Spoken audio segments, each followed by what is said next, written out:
Hello students, कैसे हो आप सभी। स्वागत है आप सभी का हमारे यूट्यूब चैनल मिस्टर कंपटीशन में। दोस्तों, आज की वीडियो में हम लोग डिस्कस करेंगे नेशनल करिकुलम फ्रेमवर्क 2005 यानी कि नेशनल करिकुलम फ्रेमवर्क 2005 को आज के वीडियो में हम लोग काफ़ी डिटेल्स में डिस्कस करेंगे। लेकिन उससे पहले स्टूडेंट्स, अगर आप लोगों ने हमारे चैनल को सब्सक्राइब नहीं किया है तो पहले चैनल को सब्सक्राइब कर लीजिएगा ताकि आपको आने वाले वीडियोज़ की नोटिफिकेशन टाइम टू टाइम मिलती रहे। देखिए, जब हम लोग बात करते हैं नेशनल करिकुलम फ्रेमवर्क 2005 की, तो ये एनसीईआरटी के द्वारा लिखा गया एक डॉक्यूमेंट है। हम कह सकते हैं कि एनसीईआरटी के द्वारा लिखा गया एक डॉक्यूमेंट जिसका नाम नेशनल करिकुलम फ्रेमवर्क 2005 है। मींस इसको 2005 में लिखा गया था। अब जब एनसीईआरटी ने एक डॉक्यूमेंट बनाया है नेशनल करिकुलम फ्रेमवर्क 2005 में, तो इसके कुछ ऑब्जेक्टिव्स भी होंगे, यानी कुछ पॉइंट्स को ध्यान में रखते हुए, कंसीडर करते हुए नेशनल करिकुलम फ्रेमवर्क की स्थापना की गई होगी। तो वो पॉइंट्स क्या थे? देखिए, सबसे पहला पॉइंट था कि सिलेबस क्या होगा, किस प्रकार से सिलेबस को मैनेज किया जाएगा। क्या सिलेबस में सिर्फ physics, chemistry, arts, geography, biology, math, science इस प्रकार की सब्जेक्ट होंगी, या फिर सिलेबस में को करिकुलर एक्टिविटीज का भी कोई रोल होगा। सेकंड पॉइंट देखिए, पहली बात हमने क्या करी कि सिलेबस किस प्रकार से होगा, सिलेबस में क्या क्या चीजें इंक्लूड होंगी, सब्जेक्ट्स के साथ साथ में क्या को करिकुलर एक्टिविटीज को भी इंक्लूड किया जाएगा, और अगर किया जाएगा तो किस प्रकार से उनको मैनेज किया जाएगा। मीन्स पहला जो फोकस पॉइंट है वो हो गया सिलेबस। सेकंड फोकस पॉइंट था नेशनल करिकुलम फ्रेमवर्क 2005 का कि हमारी जो टेक्स्ट बुक है वो किस प्रकार की होंगी। क्या स्टूडेंट्स सिर्फ टेक्स्ट बुक पर डिपेंड होंगे, या फिर टेक्स्ट बुक के अलावा भी स्टूडेंट्स के पास में कुछ अदर मटेरियल्स होंगे, सोर्सेस होंगे अपनी स्टडी को कंप्लीट करने के लिए, चीज़ों को, कंसेप्ट्स को समझने के लिए। फर्स्ट हमने बोला सिलेबस, एंड सेकंड हम कह सकते हैं कि इसके जो फोकस पॉइंट थे वो थी टेक्स्ट बुक। एंड दोस्तों, जो थर्ड इसका फोकस पॉइंट था वो था सिलेबस, टेक्स्ट बुक और टीचिंग प्रैक्टिसेस। थर्ड जो क्या था, प्रैक्टिसेस किस चीज़ की, टीचिंग की। यानी कि हम कह सकते हैं कि जो टीचिंग प्रैक्टिसेस थी वो नेशनल करिकुलम फ्रेमवर्क 2005 का मेन फोकस पॉइंट था। तो नेशनल करिकुलम फ्रेमवर्क की जब हम बात करते हैं तो ये एनसीईआरटी के द्वारा लिखा गया एक डॉक्यूमेंट है जिसके मेन फोकस पॉइंट थे syllabus, text book and teaching practices. देखिए, अब आप लोग एक बात समझने की कोशिश कीजिएगा, क्या हमारे देश में जो सिलेबस है और उसमें जो को करिकुलर एक्टिविटीज को इंक्लूड किया गया है, और सिलेबस किस प्रकार से होना चाहिए, यानी बच्चे को जो लर्निंग का जो प्रोसेस है एक्टिव पार्टिसिपेशन करके करना चाहिए, इन्वॉल्वमेंट करके करना चाहिए, एक्सपेरिमेंटेशन से करना चाहिए। ये सारी चीजें सोचने की आवश्यकता क्या 2005 में पड़ी? क्या इससे पहले हमारे देश को कोई आवश्यकता ही नहीं थी कि हमारे देश का सिलेबस क्या, किस प्रकार से होना चाहिए, टेक्स्ट बुक कैसी होनी चाहिए, टीचिंग प्रैक्टिसेस कैसी होनी चाहिए, इन सारी चीज़ों पे ध्यान दिया जाए? क्या इस चीज़ की आवश्यकता इससे पहले नहीं थी? तो बिल्कुल इससे पहले भी इन सारी चीज़ों की आवश्यकता थी। तो इसीलिए हम कहते हैं कि नेशनल करिकुलम फ्रेमवर्क 2005 ये क्या है, हमारे देश का फोर्थ नेशनल करिकुलम फ्रेमवर्क है। मीन्स एक्चुअल में सरकार ने इससे पहले भी ना नेशनल करिकुलम फ्रेमवर्क बनाए थे, और हमारे सिलेबस, हमारी टेक्स्ट बुक और हमारी जो टीचिंग प्रैक्टिस है इनको मैनेज करने के लिए इससे पहले भी हमारी सरकार रूल्स बना चुकी है। तो जानते हैं सबसे पहला जो नेशनल करिकुलम फ्रेमवर्क था हमारे देश का वो कब आया था? देखिए, हमारे देश का जो पहला नेशनल करिकुलम फ्रेमवर्क था वो 1975 में आया था। इससे पहले हम जान लेते हैं नेशनल करिकुलम फ्रेमवर्क 2005 हम वैसे ऑलरेडी डिस्कस कर चुके हैं। ये हमारे देश का क्या है, फोर्थ नेशनल करिकुलम फ्रेमवर्क है, यानी चौथा नेशनल करिकुलम फ्रेमवर्क है। इससे पहले 3 नेशनल करिकुलम फ्रेमवर्क हमारे देश में हमारी सरकार बना चुकी है। और जो फोर्थ नेशनल करिकुलम फ्रेमवर्क है ये किसके द्वारा बनाया गया है? एनसीईआरटी के द्वारा 2005 में पब्लिश किया गया। तो इससे पहले जैसा कि हमने बात की, क्या सिलेबस, टेक्स्ट बुक और टीचिंग प्रैक्टिसेस पर फोकस करना सिर्फ 2005 में ही इसकी आवश्यकता पड़ी? बिल्कुल नहीं, इससे पहले भी सरकार इसके लिए काफ़ी प्रयास कर चुकी है। इसलिए सरकार ने जो पहला नेशनल करिकुलम फ्रेमवर्क था वो 1975 में लॉन्च किया। दूसरा नेशनल करिकुलम फ्रेमवर्क था वो 1988 में, और थर्ड हमारा नेशनल करिकुलम फ्रेमवर्क है हमारे इंडिया का, वो सन 2000 में लॉन्च किया गया, यानी पब्लिश किया गया।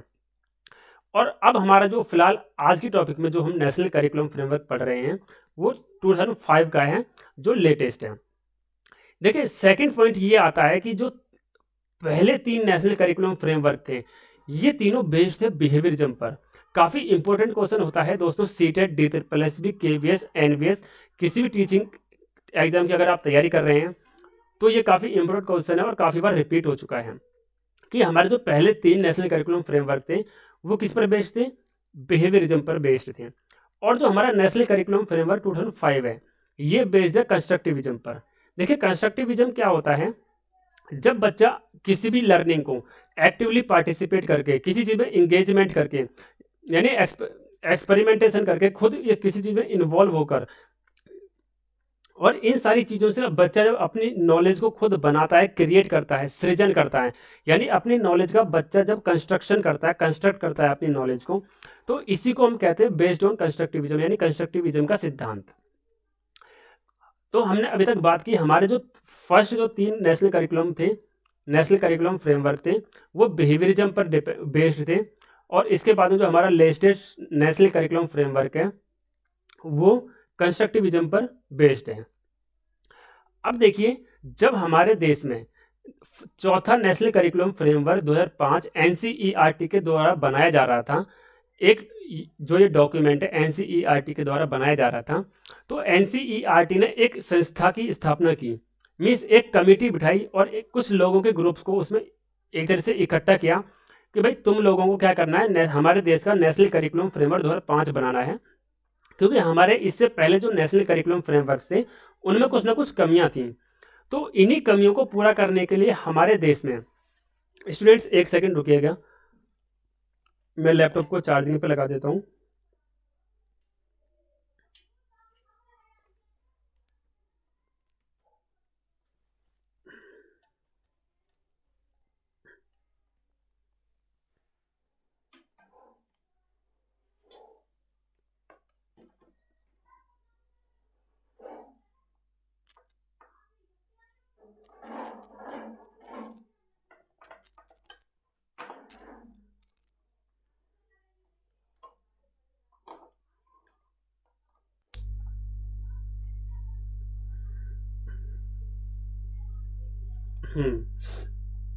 तो स्टूडेंट्स कहां पर थे हम, देखिए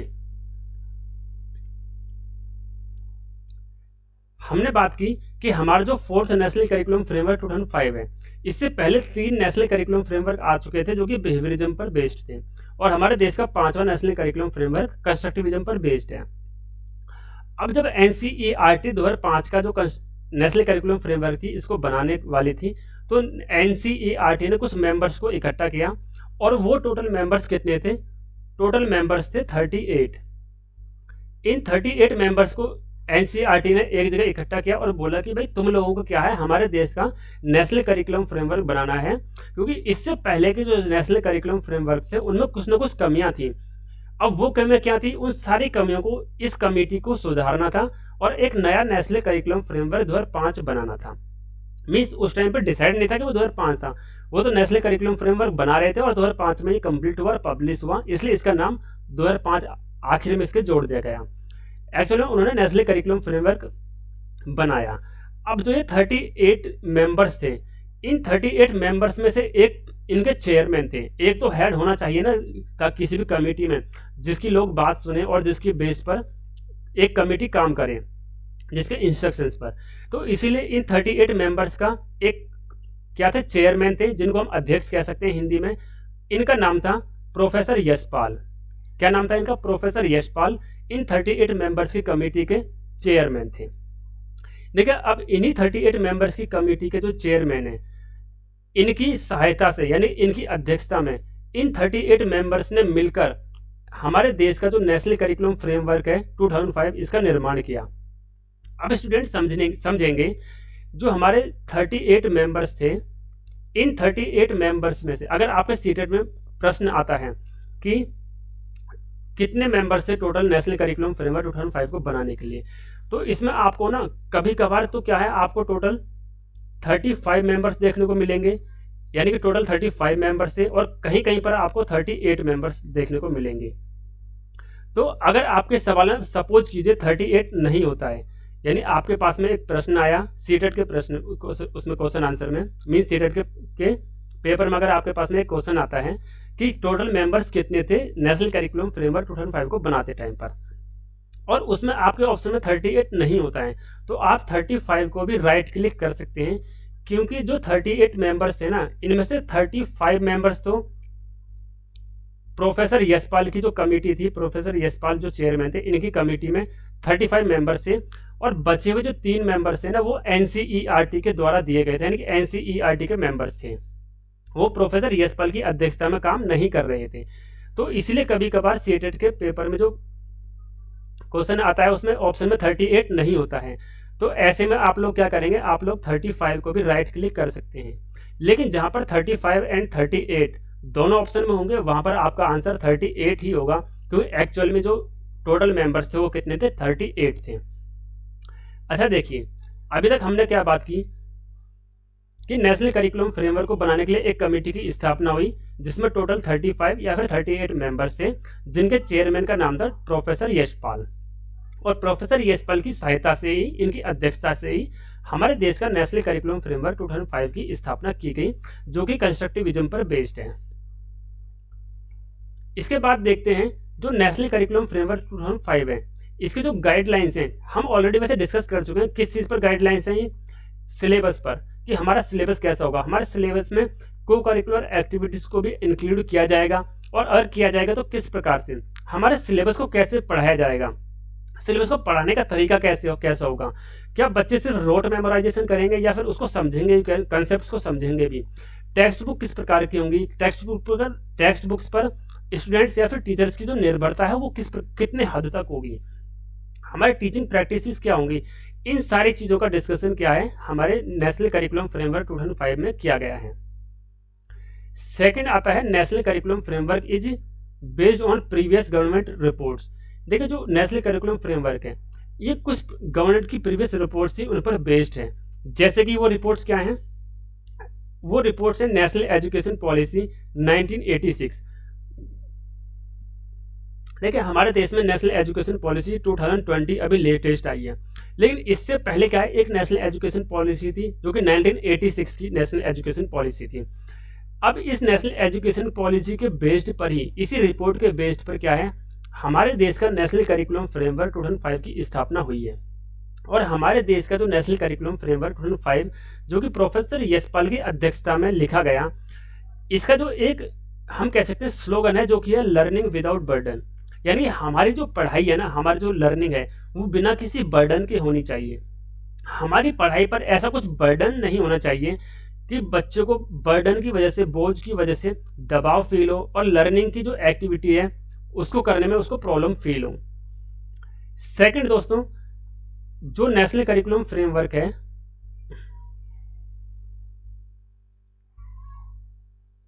नेशनल करिकुलम फ्रेमवर्क 2005 को बनाते टाइम में टोटल 21 नेशनल फोकस ग्रुप्स की स्थापना की गई थी। कितने ग्रुप्स की, 21 नेशनल फोकस ग्रुप्स। और इस नेशनल करिकुलम फ्रेमवर्क को 22 लैंग्वेजेस में क्या है, ट्रांसलेट किया गया है। यानी कि हम कह सकते हैं कि नेशनल करिकुलम फ्रेमवर्क को 22 भाषाओं में लिखा गया है।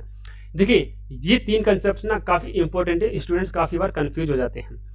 हमारे पास में क्या है, 21 तो नेशनल फोकस ग्रुप्स थे, 22 लैंग्वेजेस में इसको लिखा गया है, और टोटल मेंबर्स 38 हैं, जिनमें से 35 तो प्रोफेसर यशपाल की अध्यक्षता में है, और 3 मेंबर्स क्या है, एनसीईआरटी की अध्यक्षता में काम कर रहे थे। तो जब भी प्रश्न आता है ना, तो स्टूडेंट्स कंफ्यूज होते हैं कि 21 क्या था, 22 क्या था और 38 क्या था। तो इसको क्लियरली अच्छे तरीके से ध्यान रखिएगा कि 21 तो क्या है, 21 तो नेशनल फोकस ग्रुप्स थे, 22 लैंग्वेजेस थी, एक सेकंड आ रहा हूं मैं, है ना, एंड 38 क्या है, मेंबर्स थे total. National curriculum framework was formed by considering these 5 points. देखिए, नेशनल करिकुलम फ्रेमवर्क इन 5 पॉइंट्स को कंसीडर करते हुए लिखा गया था। फर्स्ट क्या है, to shift learning from rote methods, कि जो हमारी लर्निंग है उसको रोट मेमोराइजेशन से शिफ्ट कर बच्चा एक्टिवली पार्टिसिपेट करके चीजों को सीखे। इस चीज पर क्या है, शिफ्ट किया जाना, ये उसका एक मेन ऑब्जेक्टिव कह सकते हैं हम, एक उद्देश्य कह सकते हैं नेशनल करिकुलम फ्रेमवर्क का, कि अब क्या स्टूडेंट्स रोट मेमोराइजेशन से ना सीखकर एक्सपेरिमेंटेशन से सीखें, खुद चीजों को इन्वॉल्व होकर सीखें। इसके बाद में connecting knowledge to life outside the school, कि हमारी जो नॉलेज है ना, हमारी जो नॉलेज है उसको आउटसाइड स्कूल से भी कनेक्ट करके बच्चा देखे, अपने डेली लाइफ से कनेक्ट करके बच्चा देखे। इससे क्या है, बच्चे की अंडरस्टैंडिंग, बच्चे के कंसेप्ट बहुत अच्छे से क्लियर हो पाएंगे। To make exams flexible and integrated with activities of classroom, कि एग्जाम्स को फ्लेक्सिबल बनाना और क्लासरूम एक्टिविटीज से इंटीग्रेट करना। फोर्थ आता है curriculum should not be text book centred, और जो करिकुलम है वो टेक्स्ट बुक सेंटर्ड नहीं होना चाहिए। जैसे कि हमने ऑलरेडी डिस्कशन किया है कि क्या टेक्स्ट बुक पर बच्चे निर्भर रहें, क्या टेक्स्ट बुक के अलावा कोई और सोर्स नहीं होगा बच्चों के लिए कि बच्चे किसी और चीज से भी अपनी स्टडी को कंप्लीट कर सकें? क्या सिर्फ टेक्स्ट बुक ही एकमात्र सहारा होंगी बच्चों के लिए?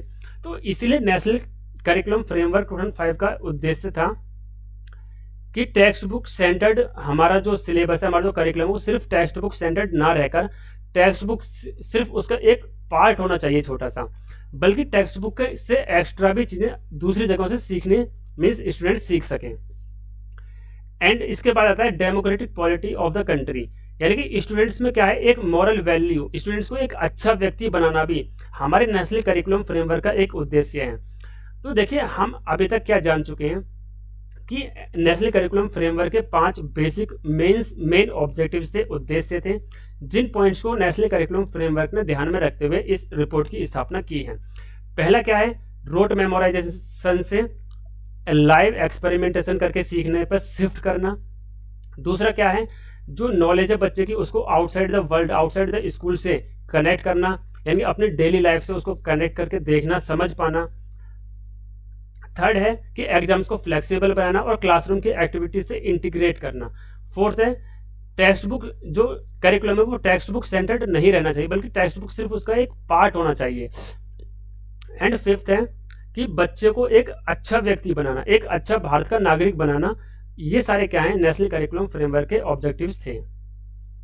अच्छा देखिए, एनसीओ फोकस्ड ऑन, अब जो नेशनल करिकुलम फ्रेमवर्क है इसका फोकस किस किस चीज पर था? लर्निंग विदाउट बर्डन, जैसा कि हम ऑलरेडी डिस्कस कर चुके हैं कि बिना बर्डन के लर्निंग होनी चाहिए। ये एक मेन फोकस पॉइंट था नेशनल करिकुलम फ्रेमवर्क का। To make learning a joyful experience, देखिए लर्निंग क्या सिर्फ रोट मेमोराइजेशन करके एक बर्डन से की जाने वाली चीज है? बिल्कुल भी नहीं। जब हम लर्निंग को जॉयफुली करेंगे, अच्छे से खुश होकर करेंगे, तो ये बहुत अच्छी एक्टिविटी बन सकती है, बच्चों को समझ में आ सकती है। अच्छी मतलब जिसको बच्चे कहते हैं ना कि ये डिफिकल्ट है, वो वाली पढ़ाई बच्चों को काफी इजीली समझ में आ सकती है अगर बच्चे जॉयफुली और एक्सपीरियंस करके चीजों को सीखेंगे। तो इसलिए नेशनल करिकुलम फ्रेमवर्क का जो फोकस पॉइंट थे वो क्या थे? बर्डन को कम करते हुए विदाउट बर्डन के लर्निंग करना, जॉयफुल एक्सपीरियंसेस से लर्निंग करना, to develop child centred approach, और चाइल्ड सेंटर्ड अप्रोच को डेवलप करना एक स्कूल में। जैसे कि क्योंकि किसी भी बिजनेस को मान लीजिए अगर कोई भी व्यक्ति एक बिजनेस करता है तो उसके लिए कस्टमर भगवान होता है। ऐसे जब हम स्कूल जाते हैं, चाहे हम टीचर हैं या फिर हम स्टूडेंट हैं, तो स्टूडेंट क्या है, हमारे स्कूल का जो हमारा एजुकेशन सिस्टम है उसका भगवान कौन है? स्टूडेंट्स। इसीलिए स्टूडेंट सेंटर्ड हमारी क्या है, चाइल्ड सेंटर्ड मीन्स हमारी स्टडी क्या है, चाइल्ड सेंटर्ड होनी चाहिए। And promote universal enrolment and retention up to the age of 14, और जो 14 साल तक की एज तक के बच्चों के लिए है यूनिवर्सल एनरोलमेंट हो, यानी काफी अच्छे पूरे इंडिया में जितने स्टूडेंट से ज्यादा बच्चों का एनरोलमेंट हो स्कूल में, और बच्चे ज्यादा से ज्यादा समय तक के लिए स्कूल्स में रुक सकें, ड्रॉप आउट ना करें। ये सारे क्या है, मेन फोकस पॉइंट थे नेशनल करिकुलम फ्रेमवर्क 2005 के। To inculcate the feeling of oneness, democracy and unity, यानी कि स्टूडेंट्स के अंदर में वननेस की, डेमोक्रेसी और यूनिटी की, एकता की भावना, ये सारी चीजें आनी, इनकलकेट करनी, उनमें उत्पन्न करनी, ये सारे क्या है नेशनल करिकुलम फ्रेमवर्क 2005 के फोकस पॉइंट थे। एंड इसके बाद में आता है JP Naik has describe triangle of Indian education. JP Naik जो व्यक्ति थे उन्होंने इंडियन एजुकेशन सिस्टम के लिए एक ट्रायंगल दिया है। पहला इक्वलिटी, दूसरा क्वालिटी यानी कि, और तीसरा क्वांटिटी, यानी कि जब एक टीचर किसी स्टूडेंट को पढ़ाता है, एक क्लास में पढ़ाता है, तो उसको इक्वली ट्रीट करना चाहिए सारे स्टूडेंट्स को इक्वली। क्वालिटी एक अच्छी क्वालिटी एजुकेशन देनी चाहिए और क्वांटिटी एक अच्छी मात्रा में होनी चाहिए। तो ये सारी चीजें क्या थी, नेशनल करिकुलम फ्रेमवर्क के मेन फोकस पॉइंट थे दोस्तों। इसके बाद में देखिए national according to national curriculum framework 2005, देखिए हम कुछ वर्ड्स को समझते हैं, क्योंकि नेशनल करिकुलम फ्रेमवर्क 2005 ने किस बात पर मेन फोकस किया है कि चाइल्ड सेंटर्ड एजुकेशन होनी चाहिए, हमारी जो एजुकेशन है वो चाइल्ड सेंटर्ड होनी चाहिए। सेकंड, बच्चा एक्टिवली पार्टिसिपेट करके सीखना चाहिए। ऐसा नहीं कि बच्चा पैसिवली बैठा हुआ है, एक टीचर पढ़ा रहा है, बच्चा समझ रहा है नहीं समझ रहा है, ऐसा नहीं, बल्कि बच्चे को एक्टिवली पार्टिसिपेट करना चाहिए टीचिंग लर्निंग प्रोसेस में, ताकि उसको काफी अच्छे से चीजें समझ में आए। देन रियल लाइफ सिचुएशन से उसको डील करना चाहिए, अपनी जो स्टडी अपनी जो पढ़ाई है उसको अपनी लाइफ के रियल सिचुएशन के साथ में इंक्लूड करके उनके साथ में कनेक्ट करके देखना चाहिए। अब देखिए, जब बच्चा अगर एक्टिवली पार्टिसिपेट करके किसी चीज को सीख रहा है तो क्या वो डिस्कवरी नहीं करेगा? बेसिक सी चीज है, अगर कोई एक्टिवली किसी चीज में पार्टिसिपेट कर रहा है तो वो डिस्कवरी उस जगह पर डिस्कवरी यानी इन्वेंशंस भी करने की कोशिश करेगा। हैंड्स ऑन एक्सपीरियंस यानी कि एक एक्सपेरिमेंटल लर्निंग पर अपने हाथों से क्या हुआ कार्य है, अपने हाथों से क्या हुआ एक्सपीरियंस, इन सारी चीजों पर क्या है according to national curriculum framework 2005 NCF 2005 क्या है, इन सारी चीजों पर मेन फोकस करता है। यानी और इसके बाद आता है इन्वॉल्वमेंट, यानी कि स्टूडेंट की क्या है इन्वॉल्वमेंट किसी भी लर्निंग में होनी चाहिए। विदाउट इन्वॉल्वमेंट स्टूडेंट कोई लर्निंग अच्छे प्रकार से नहीं कर सकता। और जब ये सारी चीजें होंगी तो ऑटोमेटिकली इनहेंसमेंट होगा, लर्निंग बाय डूइंग, इन सारी चीजों पर एनसीएफ ने फोकस किया है। तो देखिए, ये सारे वर्ड्स ना मैंने वो वर्ड्स लिखवाए हैं जो कि आपके क्वेश्चन में आ सकते हैं, और ये सारे वर्ड्स पॉजिटिव वर्ड्स हैं। यानी जब भी आपको active participation, real life situation से डील करना, discovery, hands on experience, involvement करके सीखना, इनहेंसमेंट करना, लर्निंग बाय डूइंग करना, चाइल्ड सेंटर्ड एजुकेशन, ये सारे पॉइंट्स आते हैं। तो ये सारे पॉइंट्स क्या है पॉजिटिव पॉइंट्स हैं, इनको आप लिख सकते हैं और इनको राइट क्लिक कर सकते हैं। इसके बाद में दोस्तों एक छोटा सा कंसेप्ट हमारा बचता है, वो ये है कि instead of fear and discipline. देखिए, फियर, अगर एक बच्चा एक क्लासरूम में बैठ के स्टडी कर रहा है तो फियर यानी डर और डिसिप्लिन के बजाय ना joyful and hands on experience पर फोकस करना, ये बहुत अच्छी चीज होती है। तो नेशनल करिकुलम फ्रेमवर्क ने फियर एंड डिसिप्लिन पर फोकस ना करते हुए जॉयफुल एंड एक्सपीरियंस लर्निंग पर फोकस किया है। तो दोस्तों, ये थी हमारी आज की वीडियो, जिसमें हमने काफी डिटेल्स में जाना कि नेशनल करिकुलम फ्रेमवर्क के क्या ऑब्जेक्टिव्स थे, किस प्रकार से नेशनल करिकुलम फ्रेमवर्क इस अस्तित्व में आया, इससे पहले कितने नेशनल करिकुलम फ्रेमवर्क आ चुके थे, एनसीईआरटी के द्वारा एक डॉक्यूमेंट लिखा गया जिसको नेशनल करिकुलम फ्रेमवर्क का नाम दिया गया। तो दोस्तों, अगर आपको वीडियो अच्छी लगी हो और वीडियो हेल्पफुल लगी हो, नॉलेजेबल लगी हो, तो हमारे चैनल को सब्सक्राइब करना ना भूलिएगा। चैनल को सब्सक्राइब जरूर कर लीजिएगा और बेल आइकन को प्रेस कर दीजिएगा ताकि आपको आने वाली वीडियोस की नोटिफिकेशन टाइम टू टाइम मिलती रहे।